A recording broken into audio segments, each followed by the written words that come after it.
सभी को मेरा सुप्रभात। मेरा नाम अर्चना खरे है। मैं आपकी हिंदी शिक्षिका हूँ।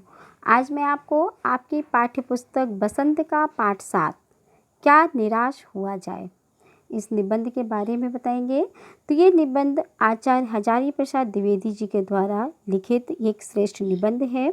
इस निबंध में उन्होंने सामाजिक बुराइयों पर प्रकाश डाला है।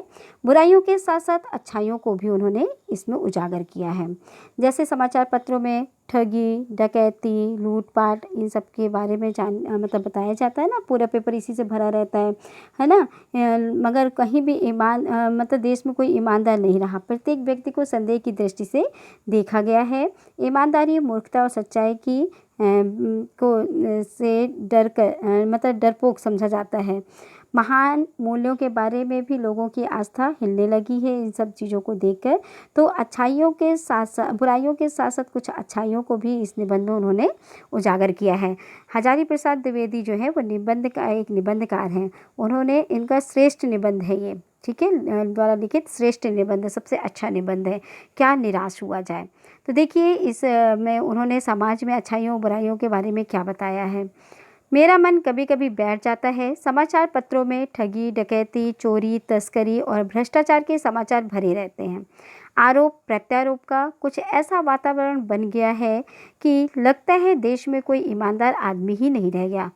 हर व्यक्ति संदेह की दृष्टि से देखा जा रहा है। जो जितने ही ऊंचे पद पर है उनमें उतने ही अधिक दोष दिखाए जाते हैं। देखिए आज भी हम समाचार पत्र पढ़ते हैं। हर समाचार पत्र में सबसे पहले चोरी, डकैती और क्या मर्डर, है ना, हत्या, रेप, यही सारी चीज़ें और के बारे में ज़्यादा सुनने के लिए देखने के लिए मिलता है।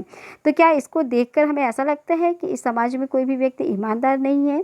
क्यों? क्योंकि जितना ऊंचा पद में व्यक्ति बैठा है वो उतना ही ज़्यादा मतलब कहना चाहिए बेईमान है। क्यों?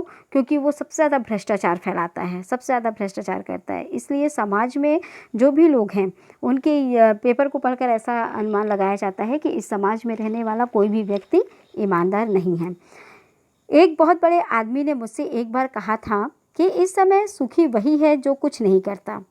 जो कुछ भी करेगा उससे लोग दोष खोजने लगेंगे, उसके सारे गुण भुला दिए जाएंगे और दोषों को बढ़ा चढ़ाकर दिखाया जाने लगेगा।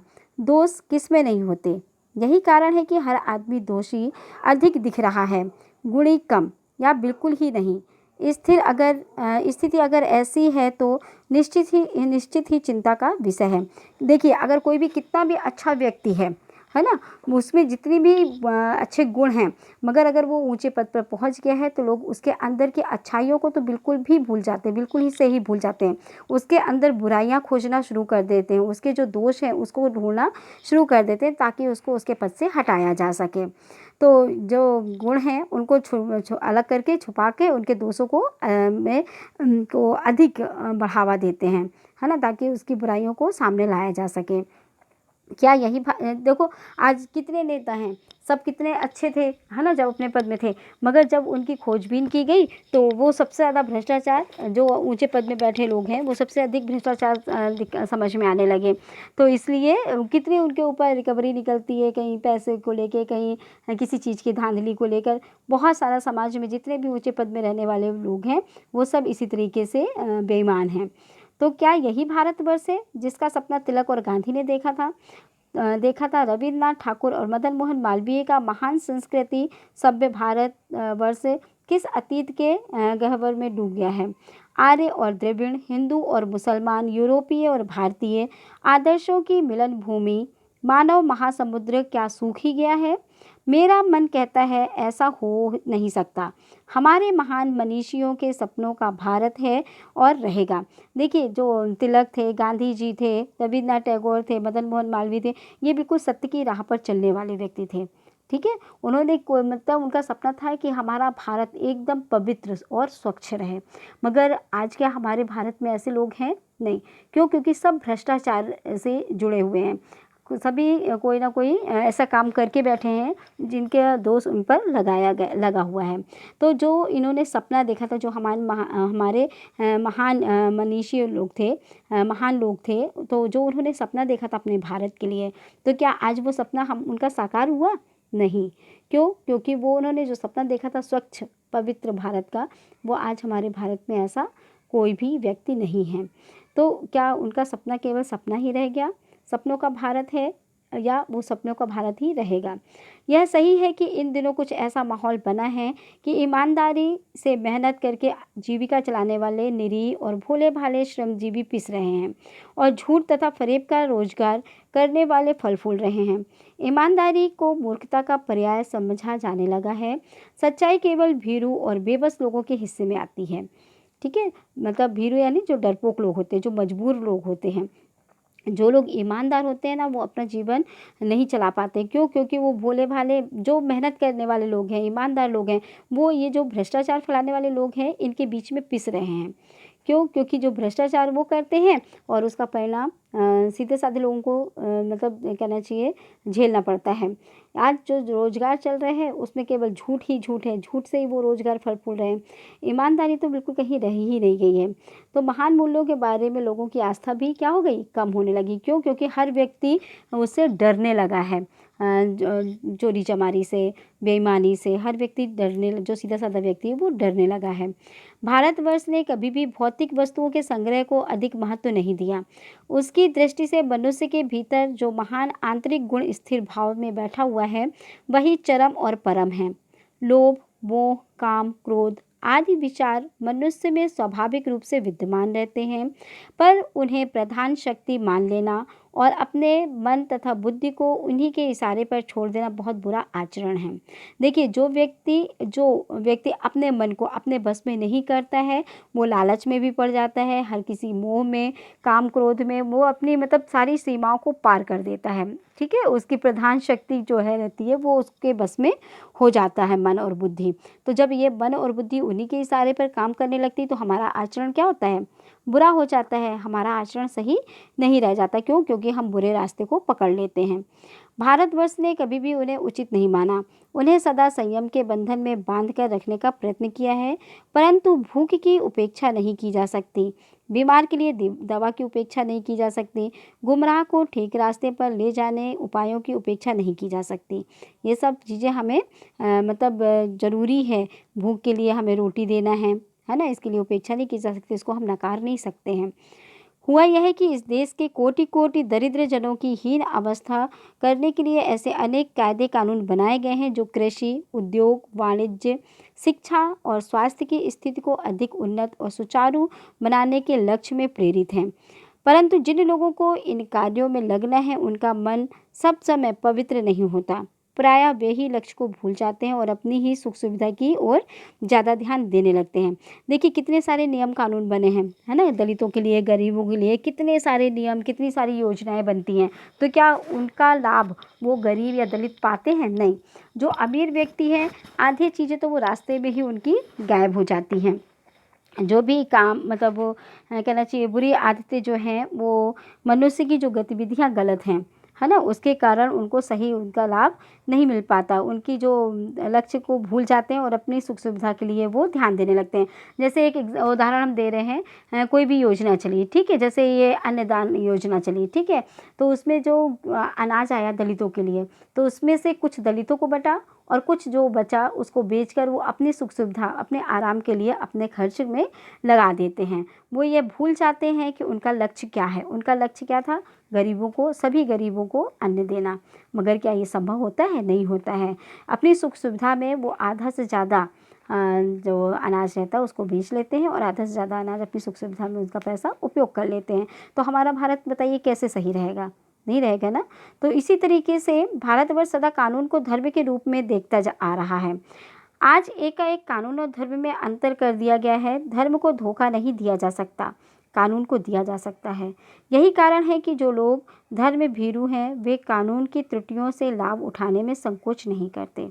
ठीक है, जो धर्म से नहीं डरते, वो कानून की जो गलतियां हैं उनका लाभ उठाने में भी संकोच नहीं करते हैं। इस बात के पर्याप्त प्रमाण खोजे जा सकते हैं कि समाज के ऊपरी वर्ग में चाहे जो भी होता रहा हो, भीतर भीतर भारतवर्ष अब भी यह अनुभव कर रहा है कि धर्म कानून से बड़ी चीज़ है। अब भी सेवा, ईमानदारी, सच्चाई और आध्यात्मिकता के मूल्य बने हुए हैं। वे दब अवश्य गए हैं, लेकिन नष्ट नहीं हुए हैं। आज भी वह मनुष्य से प्रेम करता है, महिलाओं का सम्मान करता है, झूठ और चोरी को गलत समझता है, दूसरे को पीड़ा पहुंचाने को पाप समझता है। हर आदमी अपने व्यक्तिगत जीवन में इस बात का अनुभव करता है।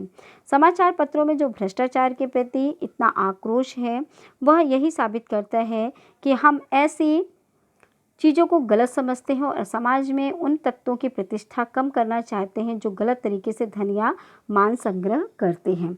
मतलब जो ये है धर्म है, वो हर चीज़ों को मानने के लिए तैयार है।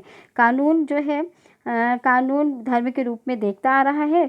दोनों में मतलब अंतर कर दिया है। भीरू कानून की त्रुटियों को उठाते हैं, उद्घाटित करने के लिए लोग रस लेते हैं। यह बुरी बात है। अच्छाई को भी प्रकट करना चाहिए।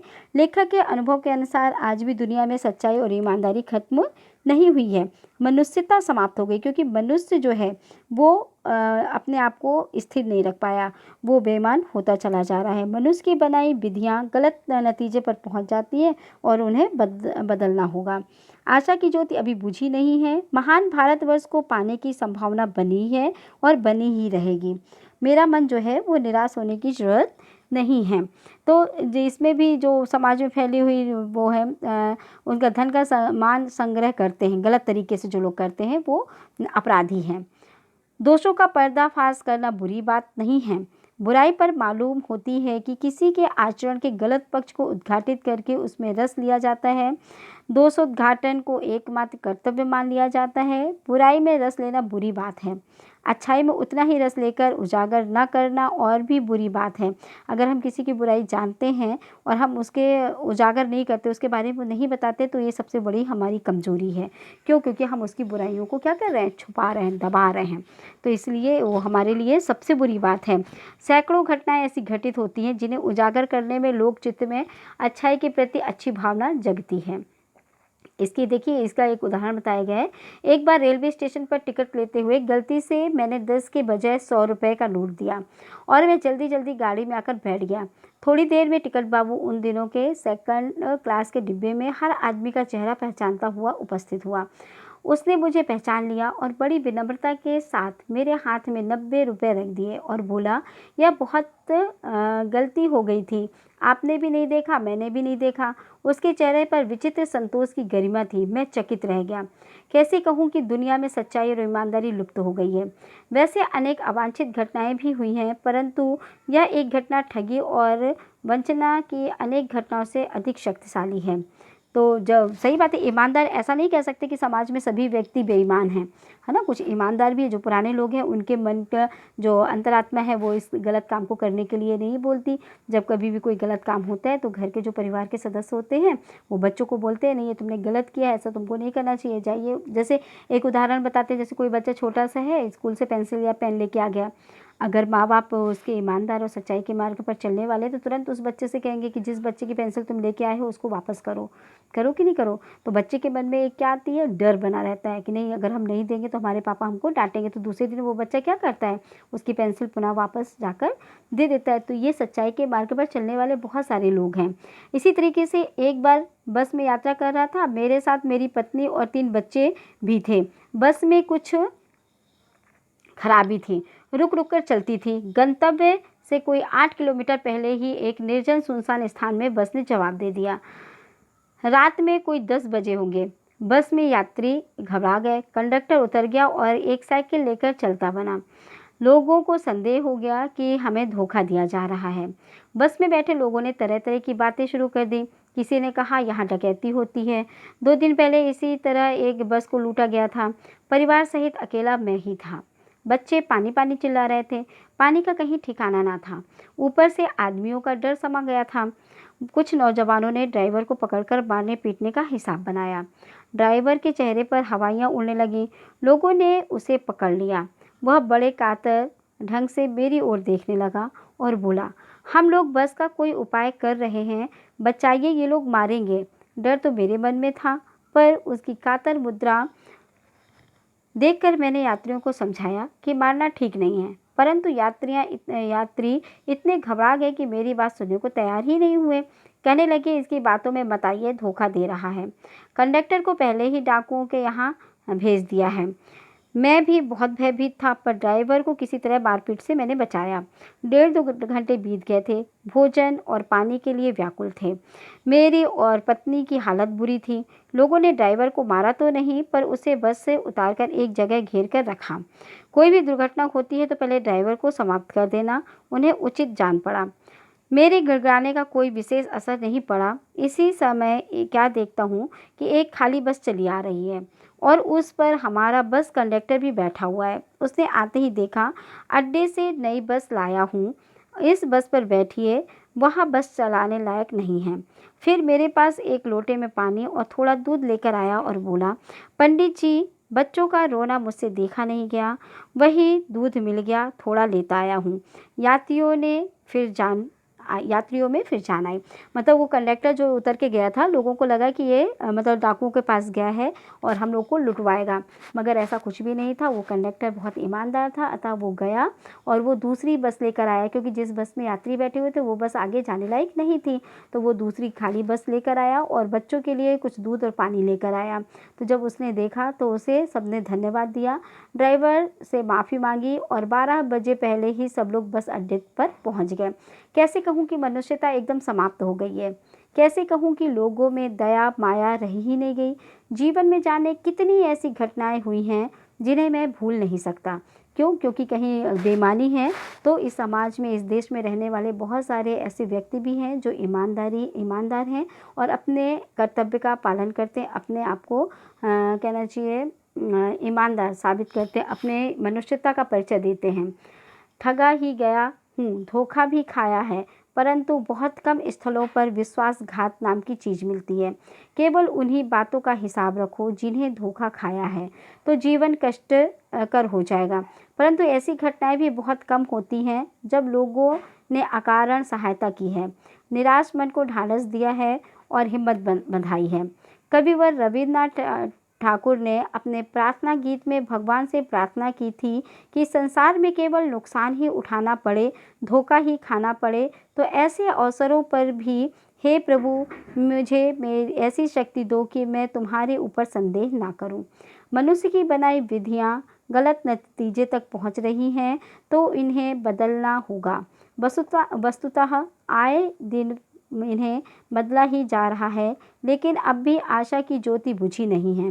महान भारतवर्ष को पाने की संभावना बनी रहेगी। मेरे मन निराश होने की ज़रूरत नहीं है। तो आपको समझ में आया इस पाठ में किसके बारे में बताया है? इस पाठ में यही बताया है कि ईमानदारी को मूर्खता और सच्चाई की भीड़ता समझा जाता है, मगर महान मूल्यों के कारण लोगों की आस्था इसमें हिलने लगी है। मगर ऐसा नहीं है। जो हमारा भारत है, इसमें अगर बुरे लोग हैं तो इसमें बहुत अच्छे लोग भी हैं। मनुष्य की बनाई विधियां गलत नतीजे तक पहुंच जाती हैं, उन्हें बदलना होगा। आशा की ज्योति अभी बुझी नहीं है। महान भारतवर्ष को पाने की संभावना बनी है और बनी रहेगी। इसलिए कहा है, हे व्यक्ति, हे मनुष्य, तुम्हें निराश होने की ज़रूरत नहीं है। तो हजारी प्रसाद द्विवेदी जी के द्वारा लिखा हुआ ये निबंध सर्वश्रेष्ठ है, तो इसको आप पढ़िएगा और समझिएगा। धन्यवाद।